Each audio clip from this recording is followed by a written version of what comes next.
¿Qué tal? ¿Cómo están, empresarios? Bienvenidos a esta segunda clase de impuestos. Estamos trabajando el régimen de incorporación fiscal. Y la clase pasada analizamos los primeros 4 párrafos de este artículo 111 de la Ley del Impuesto sobre la Renta. Y específicamente quiero retomar el primer párrafo de este artículo por ser importante, y posteriormente ya seguiríamos analizando los párrafos que nos permitan seguir avanzando. El primer párrafo, habíamos mencionado que los contribuyentes, personas físicas, aquí habíamos mencionado la diferencia entre una persona física y una persona moral. De acuerdo al Código Civil, la persona física tiene la capacidad jurídica en el momento en que nace hasta que muere, y su identidad empieza a establecerse cuando existe un acta de nacimiento, que realiza únicamente actividades empresariales. Habíamos mencionado que en el artículo 16 del Código Fiscal de la Federación se establece un listado de actividades empresariales.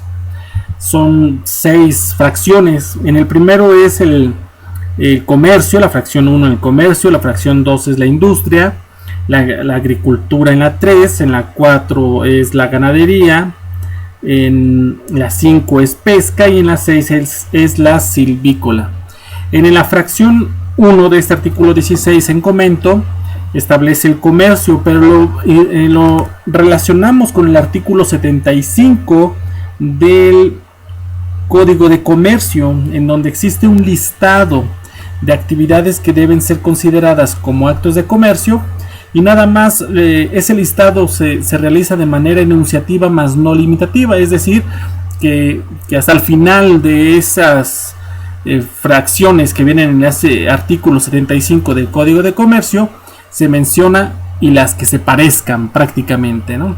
Entonces nos menciona que el régimen de incorporación fiscal es exclusivamente para personas físicas que realizan actividades empresariales, pero no todo tipo de actividades empresariales, solamente actividades de enajenación de bienes y de prestación de servicios. Pero las prestaciones de servicios, no todas las prestaciones de servicios, solamente las que no se requieran para su realización un título profesional, las que no se requieran para su realización título profesional. Habíamos mencionado que en la ley reglamentaria del artículo 5 constitucional establece los diversos tipos de profesiones que necesitan una cédula profesional y que no podrían tributar en el régimen de incorporación fiscal. Hablábamos de los contadores, economistas, de los maestros de kinder, de primaria, de secundaria, los químicos, los bacteriólogos, los biólogos, los actuarios, los notarios, etcétera, los abogados.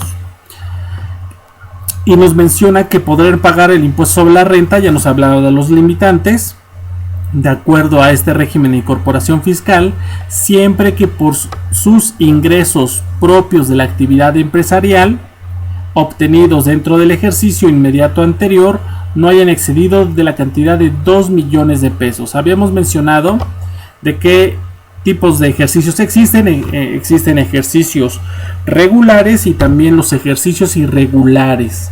Habíamos mencionado que los ejercicios regulares van de acuerdo al año calendario, es decir, inician el 1 de enero y terminan el 31 de diciembre, y los ejercicios irregulares son aquellos que inician posteriormente del 1 de enero pero terminan el 31 de diciembre, o también son considerados ejercicios irregulares aquellos que inician el 1 de enero pero no puedan finalizar el 31 de diciembre, finalicen inmediatamente.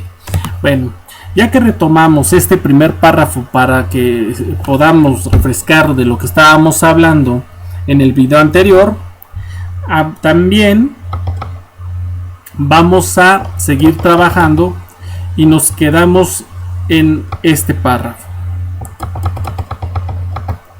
Nos menciona los contribuyentes a que se refiere el primer párrafo que acabamos de analizar de este artículo podrán aplicar lo dispuesto en esta sección cuando además obtengan ingresos de los señalados en los capítulos 1, 3 y 6 de este título, siempre que el total de los ingresos obtenidos en el ejercicio inmediato anterior por las actividades mencionadas en su conjunto no excedan la cantidad a que se refiere el primer párrafo de este artículo.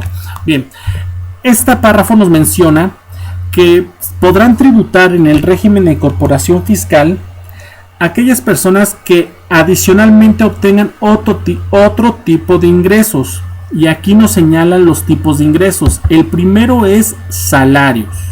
Pueden tributar además el régimen de incorporación fiscal. Hagan de cuenta, los que tienen un trabajo y además tienen una tintorería, una tiendita, pues pueden tributar el régimen de incorporación fiscal.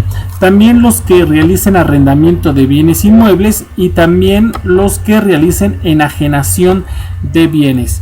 Pero aquí nos habla de una limitante. Siempre que el total de sus ingresos del régimen de incorporación fiscal, de salarios, de arrendamiento y de enajenación de bienes no excedan de 2 millones de pesos en un solo ejercicio. Es lo que nos establece este párrafo. Bien, ahora vamos a analizar, y con eso finalizaríamos este video. Vamos a finalizar con el análisis de quienes no podrán pagar el impuesto de acuerdo al régimen de incorporación fiscal, y son varios supuestos. El primer supuesto nos menciona todos los que sean socios, accionistas o integrantes de una persona moral. ¿Qué es una persona moral? Una persona moral, de acuerdo al artículo 7 de la ley del impuesto sobre la renta, nos menciona: cada vez que se haga mención de una persona moral se deberá entender, entre otras, a las sociedades mercantiles. Cuando hablamos de las sociedades mercantiles, nos deberíamos de referir al artículo 1 de la Ley General de Sociedades Mercantiles, donde se nos establece el listado de sociedades mercantiles que están vigentes en México, como por ejemplo la sociedad anónima, la sociedad cooperativa, la sociedad de responsabilidad limitada, la sociedad de accionistas simplificados, la sociedad de comandita simple, la sociedad de comandita por acciones, y me hace falta uno u otro. Bueno, nos menciona que cuando se hable de personas morales se está refiriendo a sociedades mercantiles, a los órganos descentralizados que realicen preponderantemente actividades empresariales, a las instituciones de crédito, a las sociedades y asociaciones civiles que vienen establecidas en el Código Civil, y la asociación en participación que viene establecidas en la misma Ley General de Sociedades Mercantiles, cuando a través de ellas se realizan actividades empresariales en México. Aquí viene en este artículo 7 de la Ley de Impuesto sobre la Renta lo que debemos de entender como persona moral. Vamos a regresar a nuestro artículo 111 que estamos estudiando, y entonces ya tenemos el primero. Los que no pueden tributar en el régimen de incorporación fiscal son aquellos socios, accionistas o integrantes de todo tipo de personas morales, y también aquellos que sean partes relacionadas. Vamos a ver qué son las partes relacionadas de acuerdo a la ley, y nos vamos al artículo 79 de la Ley del Impuesto sobre la Renta. Más adelante, en su quinto párrafo nos establece aquí: se consideran que dos o más personas son partes relacionadas. Aquí está lo que son partes relacionadas: cuando una participa de manera directa o indirecta en la administración, control o capital de la otra, o cuando una persona o grupo de personas participe directa o indirectamente en la administración, control o capital de dichas personas. Tratándose de una asociación en participación, se considera como partes relacionadas a sus integrantes, así como las personas que conforme a este párrafo se consideren partes relacionadas de dicho integrante. Acuérdense que la asociación en participación es una figura jurídica que viene establecida en la Ley General de Sociedades Mercantiles. Bien, vamos a regresar nuevamente a nuestro artículo 111 para poder continuar con el análisis. Aquí está. Ya sabemos que los que no pueden tributar en el régimen de incorporación fiscal son los socios, accionistas o integrantes de personas morales, o cuando existe una parte relacionada, como una asociación en participación. Ya no podrán tributar en este régimen de incorporación fiscal. Sin embargo, aquí arribita menciona que hay unas excepciones. Dice, a excepción de los siguientes casos: cuando sean socios accionistas, ¿sí?, de régimen de personas morales con fines no lucrativos. La ley nos dice los socios accionistas o integrantes de las personas morales previstas en el título 3 de esta ley. El título 3 de esta ley nos dice régimen de personas morales con fines no lucrativos. Por ejemplo, una fundación que ayude a una persona con algún problema. Cuando es un socio accionista de esa fundación, no es una limitante para poder tener un negocio con una actividad empresarial en el régimen de incorporación fiscal.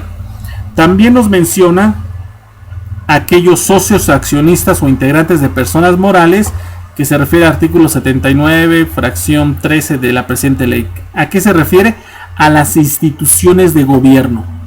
A las instituciones de gobierno. Un socio accionista o integrante de una institución de gobierno puede ser una institución paraestatal, en el cual parte del capital es del gobierno y parte del capital es de una empresa privada de particulares. Dice, aun y cuando reciban de dichas personas morales intereses, siempre y cuando pues no se pase de los 2 millones de pesos, ¿no?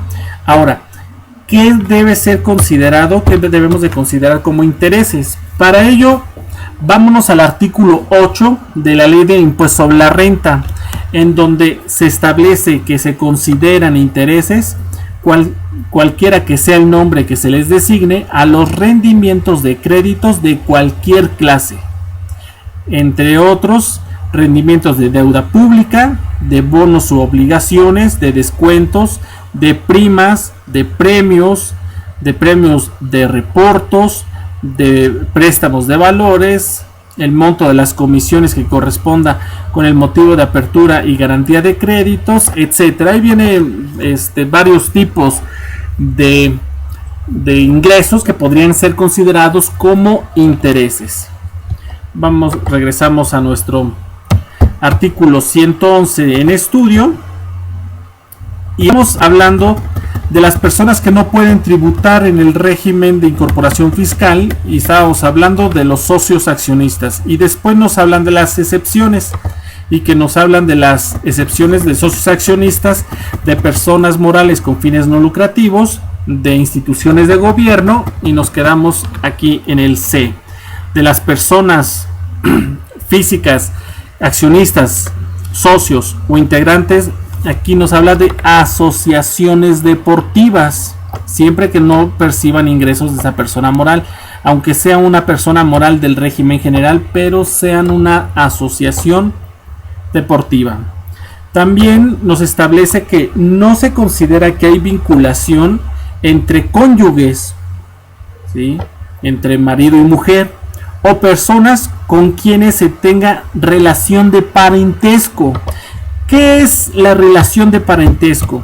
Para ello nos tendríamos que ir o revisar al Código Civil Federal, y a partir del artículo 292 se establece lo que es el parentesco. Específicamente nos menciona: la ley no reconoce más parentesco que los de consanguíneo y los de afinidad. El artículo 293 nos establece cuáles son el parentesco de consanguinidad.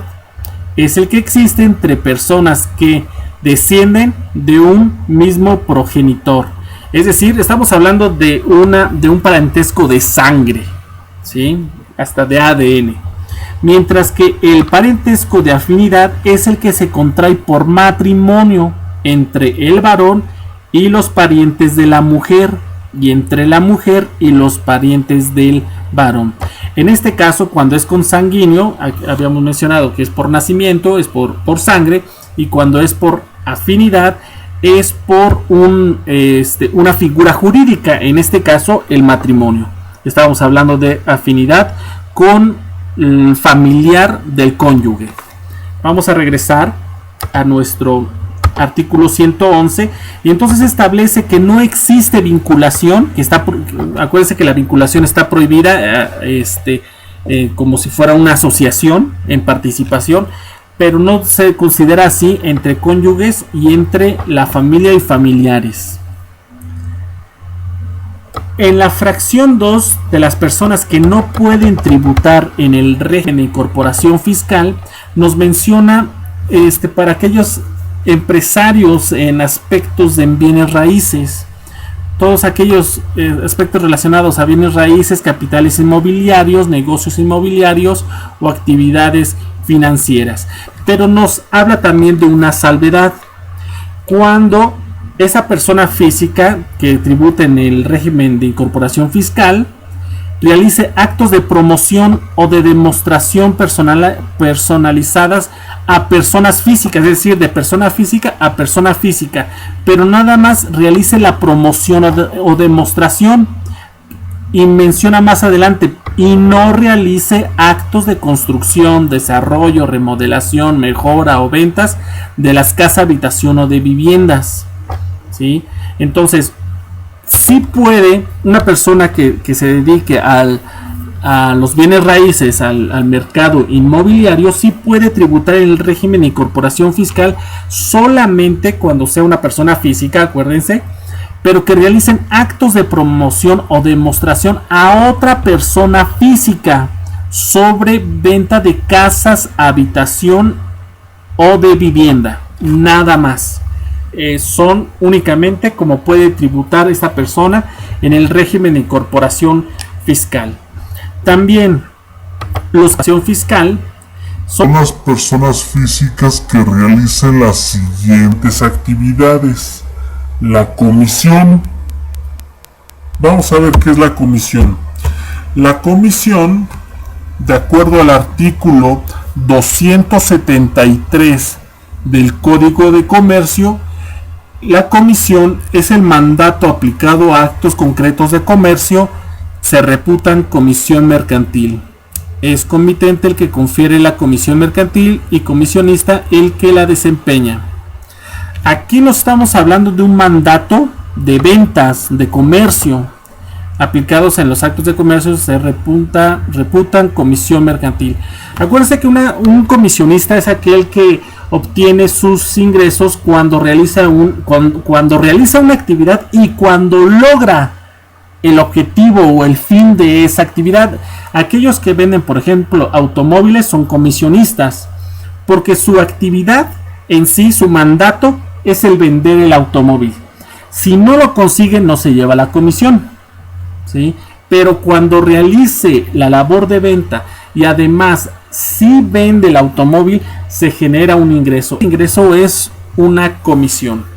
Ahora, hablando de la comisión, también tenemos la mediación. La mediación es cuando es un intermediario, ¿sí? Un intermediario para poder realizar un fin. La agencia, ese es un tema interesante. Vean lo que pasa aquí respecto a la agencia. Nos menciona las acepciones de la agencia, es decir, el concepto de agencia. Se trata en México de una figura atípica que además es innominada. Esto quiere decir, al decir innominada, atípica, innominada, que en ninguna ley le designa tal nombre. Es decir, en la legislación mexicana no existe la figura jurídica de la agencia. Sin embargo, se ocupa en manera constante el concepto de agencia. Aquí nos habla de qué es lo que se debe entender de manera general lo que es la agencia. Es la actividad de promoción y de promoción de negocio y de servicio es propia del contrato de agencia. Aquí nos debemos de quedar con esto. La agencia es la actividad de promoción de negocios y de servicios, ¿sí? Recuerden lo que aquí también nos menciona. No lo vamos a encontrar en ninguna ley. Por eso me estoy refiriendo a una página de internet en donde nos establece lo que debemos de entender por agencia. Vamos a regresar a nuestro estudio. Aquí está la agencia. La representación, recuerden que es cuando nosotros mediante un mandato realizamos una actividad a nombre de otra persona. Es la representación. Cuando nosotros realizamos una actividad a nombre de otra persona, es la representación. Correduría, la consignación. ¿Qué es la consignación? La consignación, en el artículo 392 del Código de Comercio, nos establece que la consignación mercantil, vamos a hacerlo un poco más ancho, ahí está. La consignación mercantil es el contrato por virtud del cual una persona denominada consignante transmite la propiedad, la disponibilidad y no la propiedad de uno o varios bienes muebles a otra persona denominada consignatario para que le pague un precio por ello en caso de venderlos en términos establecidos o se los restituya en caso de no hacerlo. Por ejemplo, imagínense, para los pequeños empresarios he encontrado que en ocasiones hay empresarios, por ejemplo, que empaquetan dulces y los llevan a las tiendas. A veces ya se los venden cuando ya tienen abierto el mercado, pero cuando quieren apenas abrir el mercado se los dejan a consignación. Es decir, yo te lo dejo aquí, le transmiten la disponibilidad, yo te lo dejo, pero no te lo regalo, no te doy la propiedad. Tu encargo es de que los vendas, y yo te voy a pagar un precio por cada vez que tú los vendas. En caso de que no lo puedas vender, tú los tienes que restituir, es decir, me los devuelves. Eso es la consignación mercantil. Bien, vamos a regresar a nuestro artículo 111 y nos establece que también no pueden tributar en el régimen de incorporación fiscal los que realicen distribución, es decir, los que se encarguen de el transporte de mercancías de un lugar a otro. Pero también nos habla de una excepción.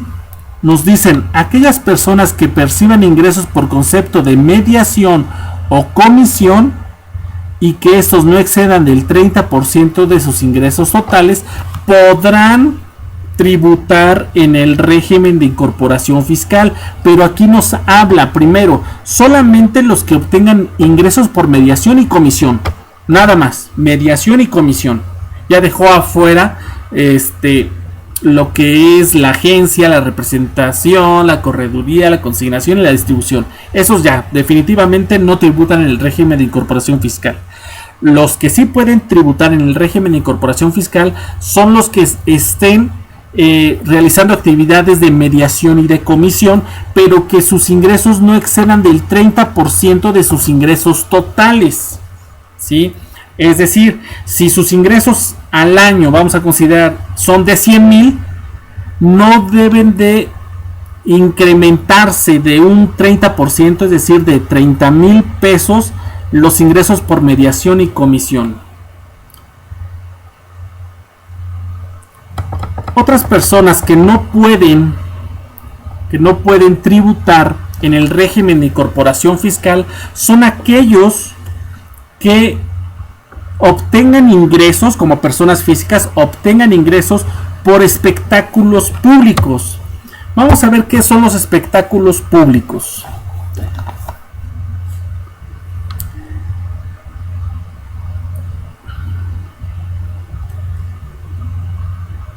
Ahí están. Miren, aquí está, evento público. Me estoy yendo a la ley. Vamos a ir un poquito más arriba para que podamos ver a dónde estoy. Es la ley de eventos públicos del Estado de México.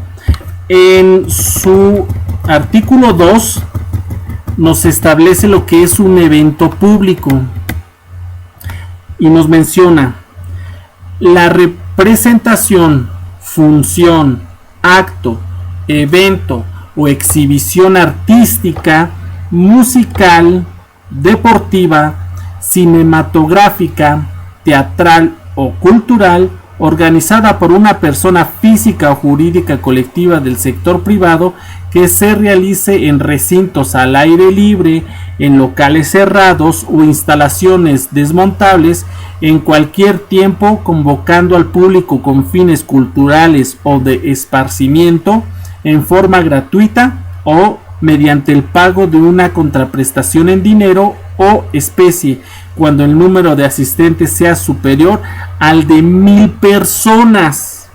Eso es ya un evento público.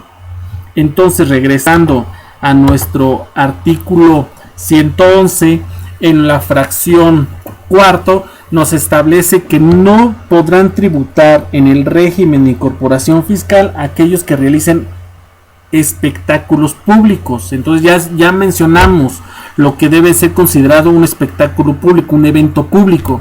Y también los franquiciatarios, ellos tampoco. Pero ¿qué es la franquicia?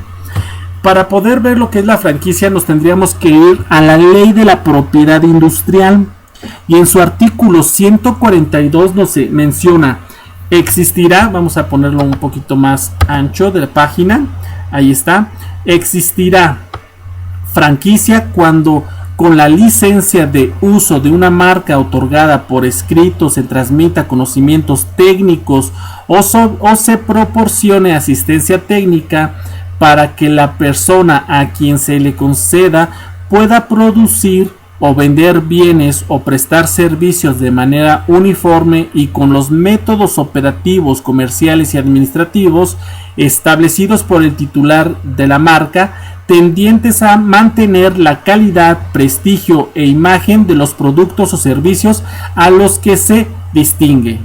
¿Sí?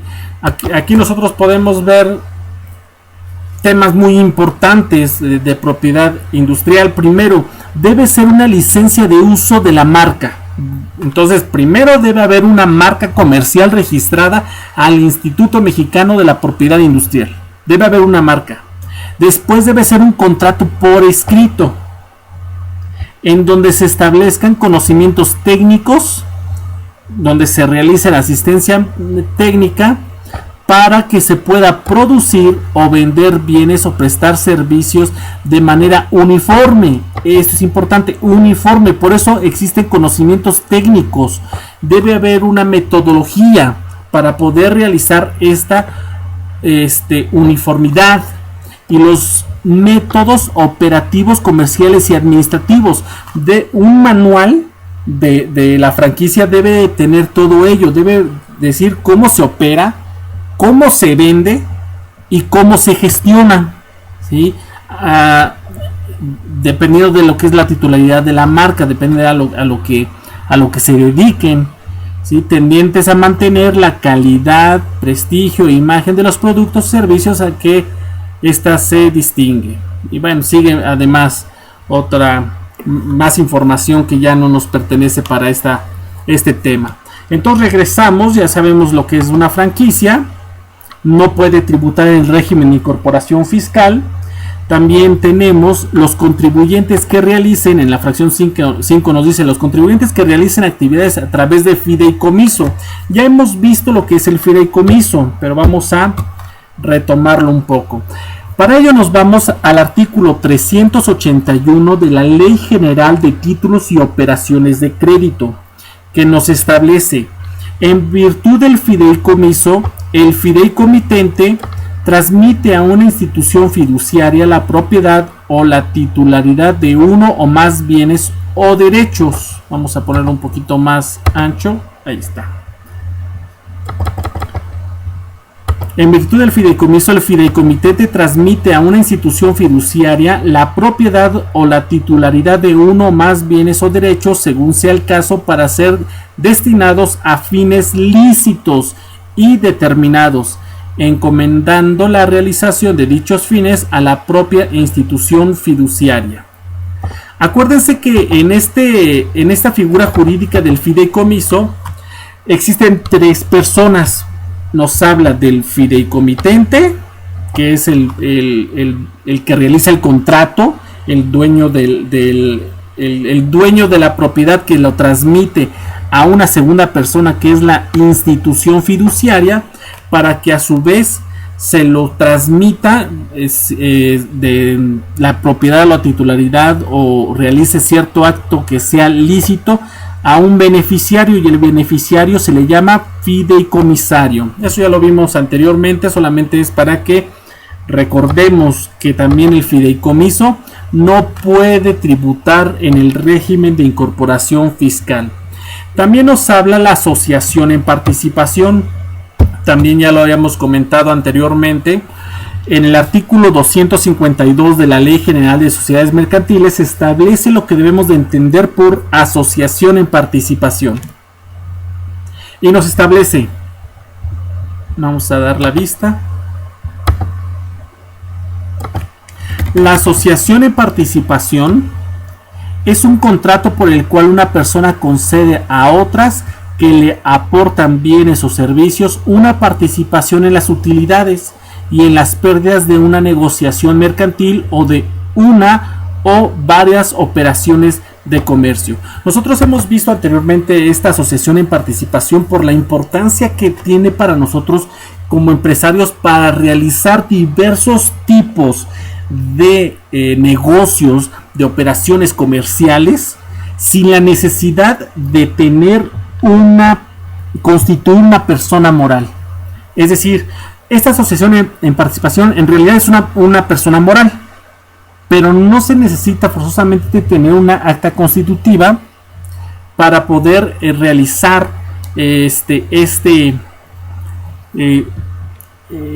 negocio. Solamente se necesita constar por escrito exclusivamente y tributar como una persona moral, pero en sí podemos hacer muchos negocios a través de este contrato de asociación en participación, porque aquí nos menciona es un contrato por escrito, ¿sale? No es la creación de una persona moral.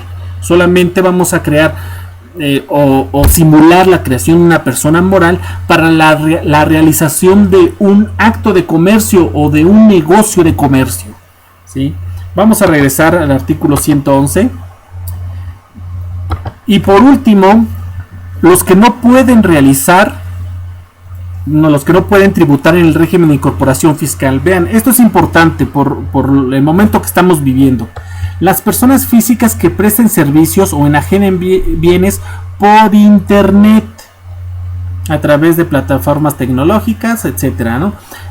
Es decir, si nosotros vendemos por comercio electrónico, si nosotros subimos nuestros artículos a Mercado Libre, Amazon u otra eBay u otra plataforma, no podemos tributar en el régimen de incorporación fiscal. Así nos establece la fracción 6. Las personas físicas que presten servicios o enajenen bienes por internet, les está prohibido el poder tributar en el régimen de incorporación fiscal. La siguiente clase vamos a empezar a realizar ahora sí lo que es el cálculo del impuesto mediante la metodología que nos establece esta ley, para posteriormente seguir trabajando el régimen de incorporación fiscal. Hasta aquí la clase de hoy, les mando un saludo, hasta luego.